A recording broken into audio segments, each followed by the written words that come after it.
It's my gang signs. Not really, it's my pointer for when I'm teaching people stuff here at work. At the W-2 in corporate America. So, and they love to make fun of it, and then they also love to borrow it. So there you go. So I refer to death quite a bit. And some people find it morbid. I do not. Because death was never not on the menu. Never not. There have been times that I might have wanted to be unalive, but I didn't. Like, I didn't have enough care to not be alive to do something about it. It just would have been, it felt like it would have been a blessing if I didn't wake up. So I get that with people.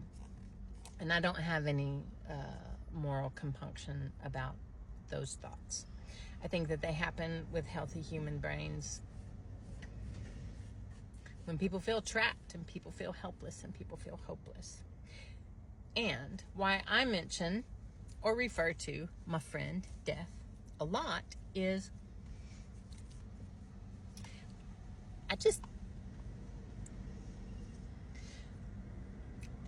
the older stars get, the brighter they shine. And they don't burn out. They just shift into a different thing. And I believe that about us as well. And I also, we just only get to be here for a minute in time. One of my coworkers is passing. She's actively dying. She's younger than I am. People act surprised. I'm kind of surprised every morning when I get to be alive still. And people will say, well, the day above ground is better than the alternative, but I don't know that it is. I just know that every day above ground, I just want to be in it. I want to be in that day. And I don't need for that day to be magnificent or be getting head and eating cookie dough all day. I want to be in it. I want to feel what it's like to be me in a body in my life. And I know there are a lot of people who, they have this idea that someday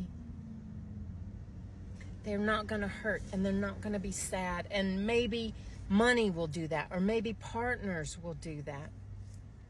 The loneliest I've ever been is right next to somebody I love.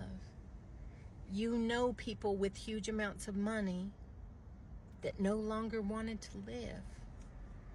You can be in your huge mansion with 87 vehicles, I'm being dramatic, crying in your infinity pool.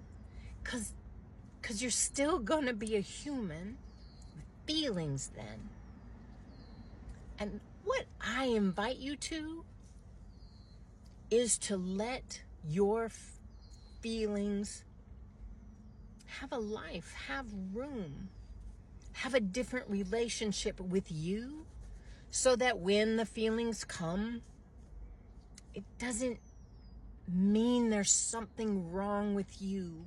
It doesn't mean that you fucked it all up again, that there's no hope for you. What I want for you is to be alive and love it, even on a clusterfuck of a day. I will find myself giggling at this place, corporate America, where I'm a W-2 employee, when people around me are just freaking the fuck out because there's too much stuff and not enough time. And yeah, we get to be alive today. And none of us have to come here. Oh, we say we do. Well, I have bills to pay, Brandy. I got babies to feed. Blip, blip, blip. Yeah. But you don't have to do it here. Well, it's the only. You don't know that it's the only. Because you've anchored yourself to a pain point where you've got to cling onto something that is a good story of safety. But any second, Somebody could come in here, clean the whole place out. We could all not have a job in 3 seconds. Our safety, when we can learn that it comes from inside us, like our value, like our deservedness, when we can conjure it up from our insides, then it's easier to not be so tossed about by circumstances. Because as long as you're breathing, babe, something's gonna happen. And your brain's gonna go, love it, fuck that shit. Because brains.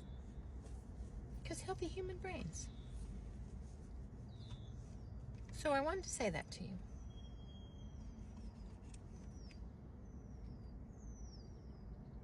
I am crazy about your heart. And I believe deeply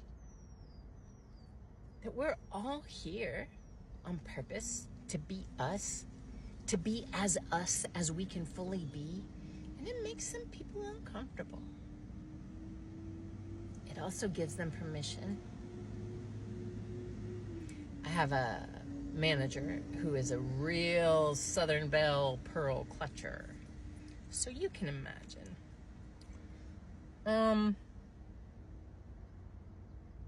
And now after 5 years, what used to embarrass her about me, and she would want me to tone down because of how it reflected on her, she thought. Now she sees it. Now she sees it as I'm free in those ways. And I'm watching her dip her toe into being free in those ways, in her ways. But it really made her uncomfortable at first. And that's okay. Being uncomfortable is all right. Sometimes it's not what we choose, but it's all right. All right. I'm going to go back in. I wanted to say peace out, clowns. I love you so much. I want you to see how fucking magnificent you are. And if you don't, that's cool. But see how magnificently you refuse to find yourself magnificent. All right. Bye, baby.